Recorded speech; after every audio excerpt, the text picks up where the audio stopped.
Hello and welcome to your weekly episode of your Power Packed Podlets.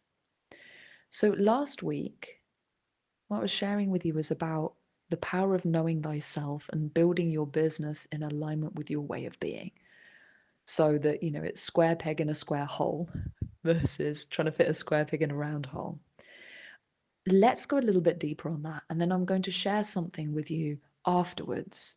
There's something that one of my coaches brought to me that really changed everything when it came to growth and wealth and leadership and all of the things. So that's coming afterwards. And I'd love to anchor in last week's episode for you on another level. I work with multiple coaches, none of whom model to me the amount of time off freedom that I have allowed myself. And the reason that I want to bring this to your attention is it is the importance of deciding what you want, not seeing what other people are doing, not seeing what works for other people. It's about deciding what do you want and why is it so important to you, and what are you going to do about it? Because some of my coaches love to be all in the majority of the time with minimal time off, and they're thriving and they love it and they're super happy. That is not what I choose for myself. What I choose to model for my students, for my clients, for my audience is incredible success whilst also being able to fully disconnect. Whether you resonate with that or not, that's what resonates for me to model for others. So here I've got a couple of questions before we go into the next subject. One is, what is it that uniquely works for you? And two is, what is it you want to model for others? Because for me, modeling that for you, ladies, is so vitally important because I know within myself how important it is to disconnect. To be able to feel there are moments when we don't have the responsibility, the need to be moving forwards, to always be doing, to moving towards a goal, to actually slow, like fully slow down. I find that delicious. And so I love to model it to others that you can be incredibly successful online and not be posting every day. I love that I get to model that to you. So, what is something that you love that you can get to model for others? So that not only are you creating it for yourself, you're creating it to be the example for those around you. Okay, let's get into today's main subject. So something I want to talk about to you today is a training that Hannah, one of my coaches, brought to me. And I love bringing this to the table because I utilized this for myself when it came to a lot of growth at the beginning of my growth journey. And it's something that my clients find incredible as well. And it's, in fact, one of the trainings that we did in one of our free events some time ago. And we keep bringing it back to you because you love it and you find it so useful. And some of you may know what I'm talking about, is Bob Proctor's teaching of the terror barrier. In fact, today I was speaking with one of you who's going to be joining the school at some point about the terror barrier. Because sometimes in your life, you might find that you have a goal that you want to move towards. You have a dream that you desire to manifest. And yet, every time you want to move towards that dream, you get a certain distance along the road, and then something stops you. Something in your life gets in your way from you getting what you want. Suddenly, there's not the money that you wanted, the time that you wanted, the opportunities you desired. Suddenly, something in your life gets in the way of you creating your dreams. And today, you're going to understand on an inner level what is happening and why so many people find themselves going back and living life at a certain level but never truly growing. So in Bob Proctor's teaching, he talks about the 4 stages of the terror barrier. So let's say right now, you're currently getting results that you do not want to be getting. You find yourself at point A and you want to be at point B. You don't know why you're not getting the results you want. You just find yourself walking around in circles, trying harder, trying harder, trying harder. This is what we call bondage. And then one day, somebody comes along, whether it's a coach, a mentor, a book you're reading, a podcast you listen to, and it's a mirror for you to see something you hadn't seen before. You have an aha moment, like a mini awakening. You go, whoa, yes, I've been doing this, and it's been getting in the way of me moving forwards. And you shift from bondage to reason. Whilst you're in the stage of reason, that aha moment can feel nice, because suddenly you have answers to why you've been stuck.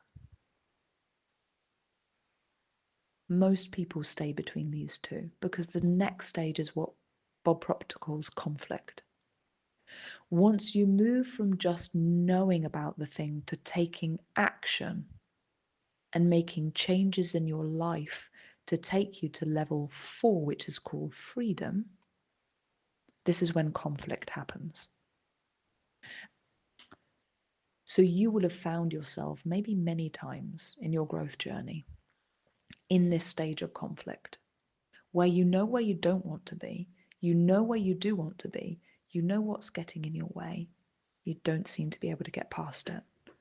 And so you try harder, try harder, try harder, and it feels so scary that you choose to go back to bondage.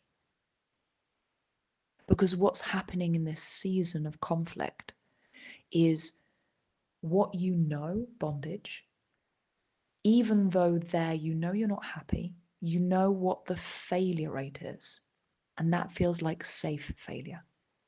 Whereas for you to get through that stage of conflict to the other side, which is freedom, you've never encountered the failure that is possible for you to get to that other side, which is freedom. You don't know what might happen. You don't know what you might encounter. And so as you're assessing the risks, because in this scenario, there are 2 risks. You've got the risk of staying the same and not being happy, and then you've got the risk of failing and not getting what you want. And what's happening is your mind is telling you that the first risk is less scary than the second. At least you know what's going to happen if you go back to bondage. At least that's a known area of unhappiness. But what about on the other side? You don't know what's coming there. What if it all goes badly wrong? What if the money doesn't come through? What if the person that you really like says no to you? What if you do this thing in your relationship, it doesn't work and the relationship collapses? What if you completely ditch the job that you're doing right now and you go into building your business and it doesn't work out? And so what then happens is all of the reasons for you to go back to bondage then appear. You know what? That sounds really nice to invest in joining Rachael in the school, but I'm looking at my bank account and I can't quite stretch myself to that yet. So what I'll do is I'll wait another year, and then maybe then I'll be able to follow through on the thing I know that's going to help me to move towards my dreams. Or I want to get a web page done, and I know that the web page is what's going to make me more visible, or update my web page, and that's what's going to make me more visible to the clients to be able to buy the things that I sell or sign up to or find me.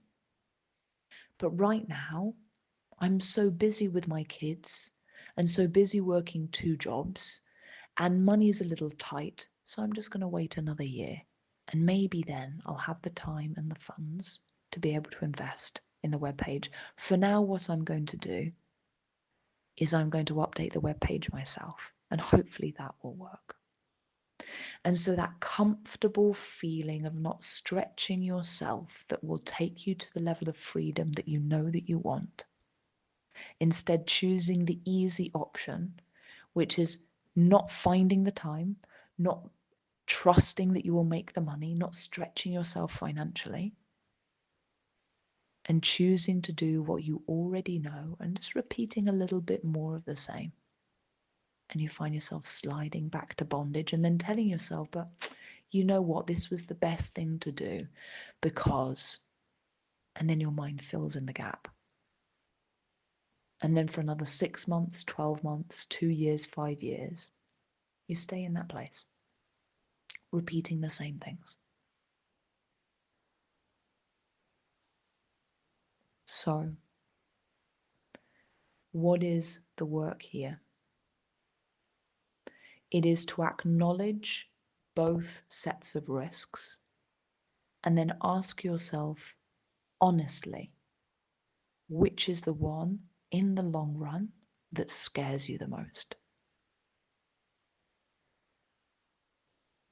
Is it that you fail and potentially live out the dreams?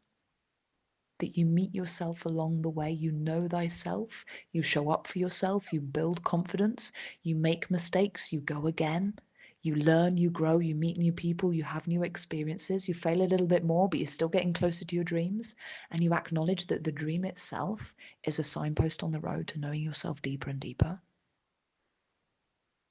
Is the greater risk the failure? Or is the greater risk that in 5 years' time, you still find yourself in exactly the same place because you did not have the courage to do the scary things?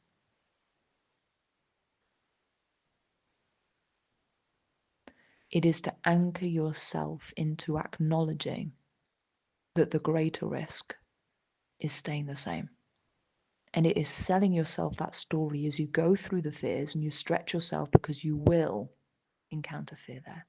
You will encounter resistance. It is part of the process. You have to sell your dreams to yourself.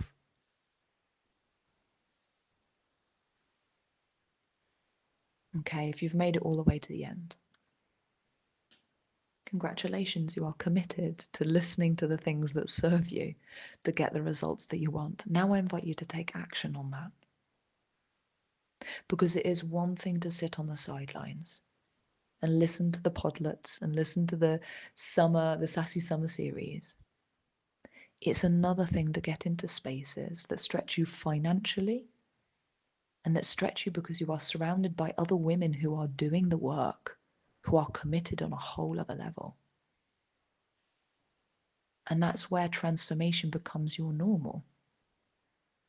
Every day, every week, every month, aha moment after aha moment that compounds to an awakening to a reality you never thought was possible for yourself, within and externally.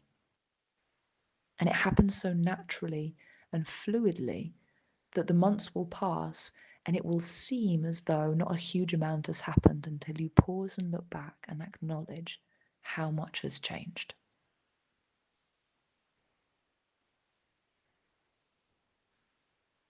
So if that sounds like you're ready for it, you're ready for that stretch, to be called out whenever you go back to bondage, then send me a DM and find out about what the options are to join us in the school. I look forward to connecting with you in our next episode of your Power Packed Podlets.